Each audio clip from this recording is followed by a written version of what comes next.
Hey guys and gals, EM-PINMAN back at the old round table here with a bunch of products, and today I'm going to be talking about metal cleaning and polishing, specifically the products I use to do this with. So as I stated in my last video with pinball playfield cleaning and that, these products are subject to change. This is what I'm currently using. If new products come out that are better and more cost effective and safer for the items I'm working on, then I will tend to switch products. But I have used these products for quite a long time now, and I'm very satisfied with them, and hopefully you will be too. Alright, well, as always, I'm hoping that this video helps some of you with picking products and that you can use and feel safe using. Also, this video, as far as beginners or experts, I'm just hoping someone can take away something from this, you know, and compare products and, hey, even talk about what you use, maybe down in the comments section below. So, without further ado, let's get into this. Alright, so where to start first? Well, you got a piece of metal and you want to clean it up and get it ready for polishing and protecting it, right? So, you say it's a pinball leg, or a lockdown bar, or a lockdown receiver, or a part from a stepper like the metal housing. Well, you got to start by cleaning it first. That's the main thing. So what products do I use to clean these things? Well, I would probably start off, if there was grease on the item, by using Mean Green. So you probably saw that before, maybe in a previous video. Love Mean Green, great stuff, great degreaser. What I do is get some paper towels, wipe it down with those, and then once I get the greasy stuff off and some of the hard dirt, I might want to go with, and I probably would go with, 91% rubbing alcohol or something better to get it clean, to clean off that residue left by the Mean Green in that and whatever residual dirt still left on that. And wipe that off the paper towel as well. Okay, we're into cleaning here, and one thing you better not forget is to wear gloves. So I have, again, these nitro gloves here, little blue disposable ones, very good for cleaning up stuff and throwing them away afterwards. And I also have my heavy duty latex ones, which are great for reusing. And basically, if I'm dealing with heavy duty, say sharp metal edges and stuff like that, I like using these, that way I don't cut myself and then, you know, get a bunch of cleaner in the cut, and that always feels good, right? Not. So, yeah, and another thing too, don't forget your Scotch Brite green pads. These things are great if you got like rust buildup in that and you need to scrub it down a bit and get it down before you start using like the rust removers and that, which I'll be talking about shortly. Say if you know, your paper towels aren't getting enough of it off, get these, they're great. And you can cut them up into strips if you want, make them smaller so you're not just using whole pad at the time. With that, on to the next phase. Okay, so we're at the phase now, what do I use for the actual rust remover now that we've cleaned the metal? Okay, well, this really depends. Now, if you have, say, a big piece of metal on your pinball machine, say like a lockdown receiver channel, they're pretty big in that, and say it looks pretty good, except you got a spot of rust on there from, like, say when the lockdown bar, someone leaked some soda pop on there and it made a rust spot, which does happen. I have this stuff. It's a Loctite rust dissolver.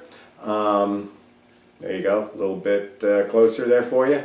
And it's also called naval jelly. That used to be the old term, so N-A-V-A-L, jelly.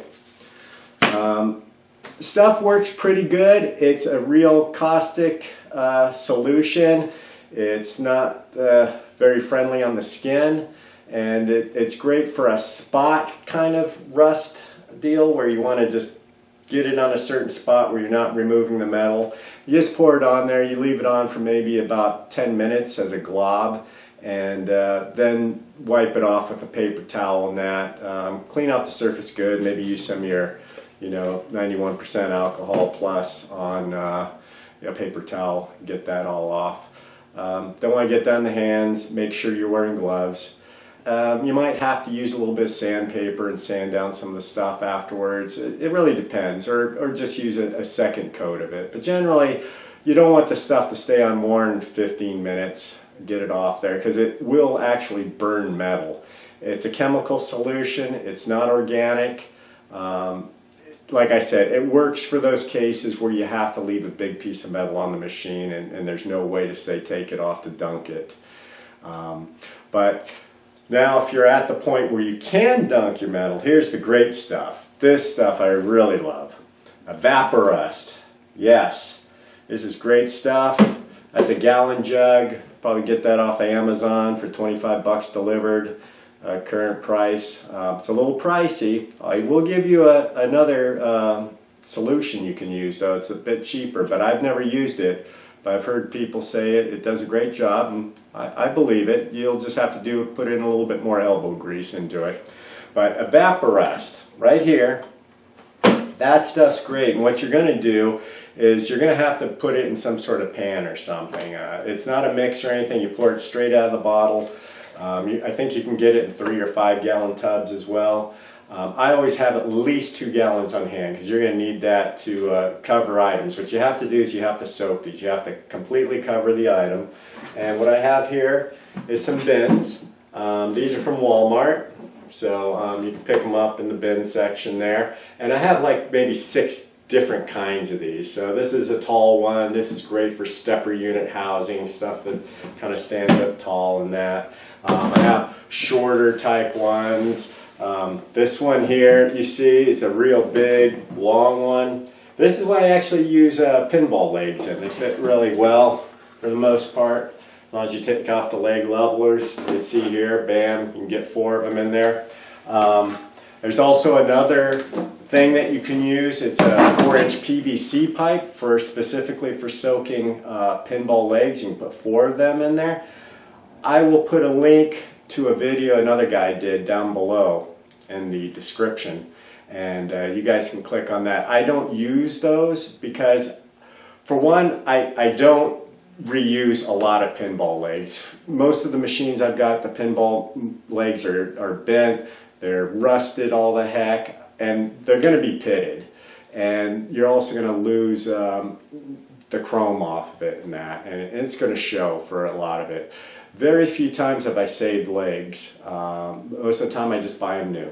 So that's what I do. For you guys who don't mind something that's really rusted up and it'll still show the damage from it, then great. Keep dunking those legs and using Evaporust in that. It works great. It's just I use it for lightly rusted legs for myself. So you're wondering, what's that alternative to Evaporust? Well, here it is. Good old distilled white vinegar. Straight from Walmart. That, and you're going to have to pick up some aluminum foil. Yeah, just aluminum foil. So how does this work? Well, what you're going to do is the same process as the Evaporust. You're going to go ahead and either fill your bins or tube with distilled vinegar. Make sure that it's covered, just like the Evaporust. You got to cover the metal completely. Make sure it's basically submerged. And once you take out the metal, you're going to have to do more work than what you would have done with Evaporust, which is basically nothing. Evaporust, you're just kind of done. You rinse it off with water under the tap, and it should be ready to go as far as going to the next phase, which would be polishing. Or just getting it prepped for, say, paint, if you have painted legs like a Bally. Where the aluminum foil comes in here is that you tear off a piece, you ball it up in your hands, supposedly shiny side out, and you're going to go ahead and just, on pinball legs, rub up and down, because what you're going to have is some leftover rust. It's not going to get the rust off completely with the distilled vinegar. So this helps you get the rust off. And I don't know, I guess the aluminum foil has some sort of chemical reaction to help get that rust off, the residual stuff off more. I tried to find a video online with them using a distilled vinegar method. The only one I could find was someone using basically Coca-Cola, which I've seen that video and seen people work with that. Just Coca-Cola regular, you could use that in place of distilled white vinegar. Personally, I wouldn't use it because, let's face it, Coca-Cola has sugar and sticky, and it just makes it more of a mess for you to clean up. This stuff's going to clean up very clean, just like Evaporust. It's just going to come off. You're not going to have any residual where you got to scrub it off. I mean, with a Coke-based thing, I would think you have to get soap and water and really scrub the piece of metal off to get that junk off, basically. But hey, to each his own. You only have Coca-Cola, you can't find distilled white vinegar, hey, whatever. It's your parts, so do what you want. But personally, like I said, I have not even used the white vinegar method because I always make sure I have plenty of Evaporust because I love the stuff, and well, what more can I say?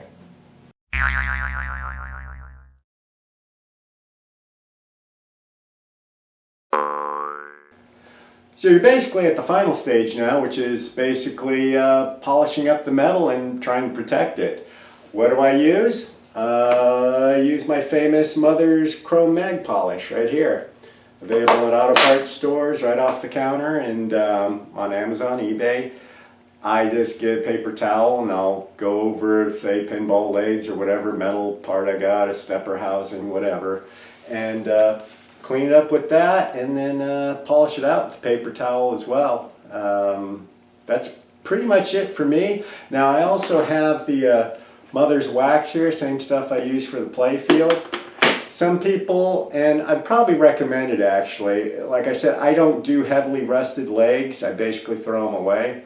But if I did keep a pair of legs, it's going to rust back up if you don't have that protection from the chrome, if it's pitted and has fallen off. So a lot of guys will wax the legs too after they do the chrome polish and get it all polished up to protect it, to keep rust from coming back. If you're not going to paint the surface at all, even for say like metal inside the pinball machine and that, it's probably not a bad idea. I don't do it because I really try to keep a low humidity in my arcade, and I've had some rust come back from just chrome polish, but I just go over with chrome polish again because I'm here and it's not a big deal to me. It's, you know, I live in Texas, I don't live in Florida, I don't have a huge humidity problem. If you do, you might want to put some sort of protection on it, whether it's wax or paint.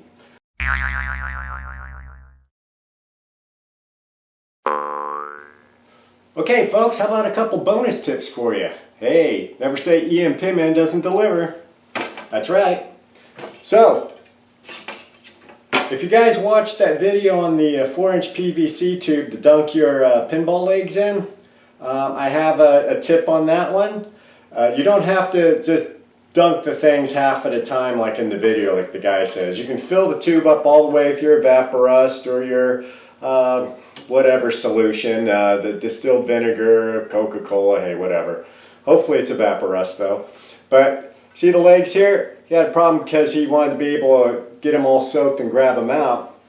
So what you do is you get a wire like this 22 gauge piece of electrical wire I have. You tie it through the hole here on your leg, and that's how you can put them in and fully submerge them and pull them out. Because obviously the tube with 4 legs in it, you're going to have a hard time getting your fingers in there. So this is the best solution here. A lot of guys do this, and like I said, then you don't have to do the half leg at a time thing. Just fill it all the way up, do your legs all at once. You know, keep them in there overnight. I would say 12 hours is a good time. And there you go. That pretty much takes care of that. As far as the wire coming out of the top, you could always drill a small hole, run the wires out the cap so you can still screw the cap on there. Just make sure obviously it doesn't fall over that or you have it leaking out all over your floor. Maybe, you know, do it a different way too, but that's how I would do it anyway. So there's one tip for you. Second tip. Someone asked me about pinball rubbers on my last video regarding the play field and cleaning and stuff.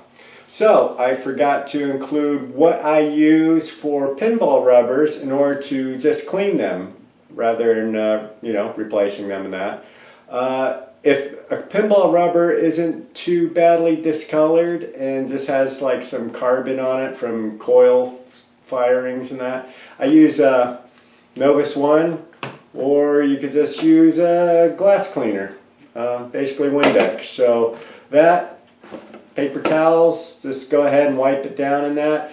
It's not so harsh on the rubber, it shouldn't really hurt it, shouldn't really prematurely crack it or anything like that. Now I have used mean green on ones that were a little bit dirtier, but it's going to end up degrading your rubber and you're going to end up having it crack a lot sooner. So what you want is something really mild. If you're going to use a mean green in that, try to get off a heavy discolored area on a rubber, you probably want to also rinse it off with some water. But these are the two preferred ones.